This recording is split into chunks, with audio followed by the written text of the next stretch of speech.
পৰিষদ দখল কৰিবলৈ সক্ষম হৈছে বিজেপি। আপোনাৰ হাতত আৰু সবিশেষ কি তথ্য আছে?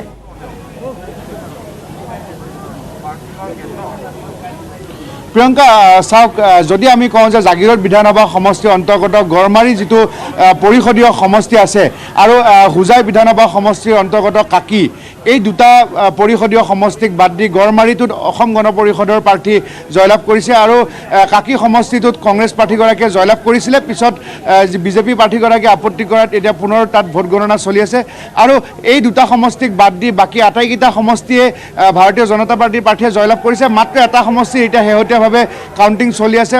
বৰচিলা সমষ্টিত তাত অসম গণ পৰিষদ দলৰ প্ৰাৰ্থীগৰাকীয়ে কংগ্ৰেছৰ প্ৰাৰ্থীগৰাকীতকৈ কেইটামান ভোটত আগবাঢ়ি আছে।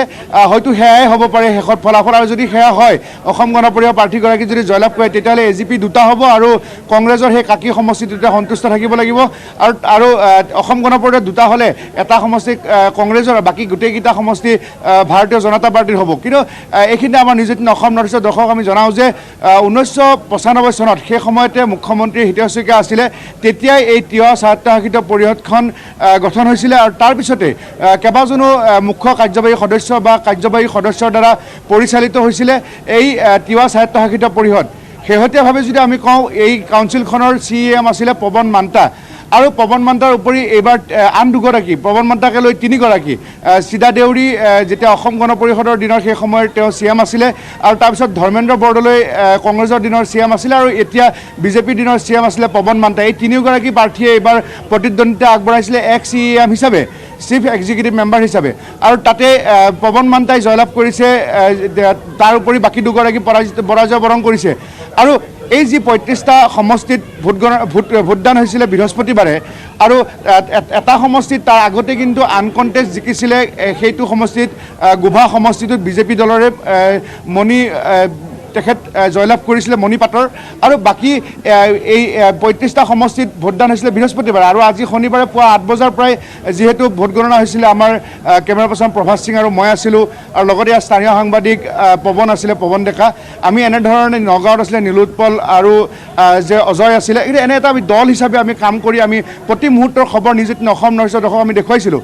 আচলতে এক প্ৰকাৰ কংগ্ৰেছ ধৰাশায়ী হৈছে বুলি ক'ব লাগিব, কাৰণ কি অকল কাকি হোজাইতে যি সেই সমষ্টিটো দখল কৰিবলৈ পাৰিলে, তাৰ বাহিৰে তেওঁলোকে নগাঁৱত 0 আৰু জাগিৰোড বিধানসভা সমষ্টিত 0 আৰু মৰিগাঁৱত 0। আৰু মৰিগাঁৱত এটা বিশেষ তাৎপৰ্যপূৰ্ণ কথা এইটোৱেই যে মৰিগাঁও বিধানসভা সমষ্টিত অন্তৰ্গত যি 10টা সমষ্টি আছিলে, আটাইকেইটাতে জয়লাভ কৰিছে।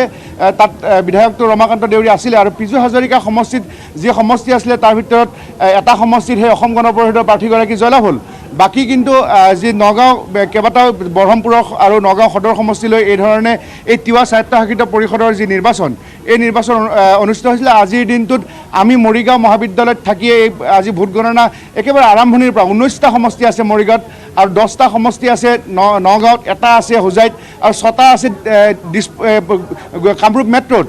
গতিকে এই গোটেই সমষ্টিবিলাকৰ আৰু বিশেষকৈ 19টা সমষ্টিৰ যি ভোট গণনা আছিলে প্ৰিয়ংকা, এয়া আমি প্ৰতি মুহূৰ্তত বহু প্ৰাৰ্থী, বিজয়ী প্ৰাৰ্থীৰ আমি প্ৰতিক্ৰিয়া জানিলোঁ। সকলোৱে ক'ব বিচাৰিছে যে এখন নিকা আৰু স্বচ্ছ আৰু উন্নয়নৰ পৰিষদ সকলোৱে পাব বিচাৰে। গতিকে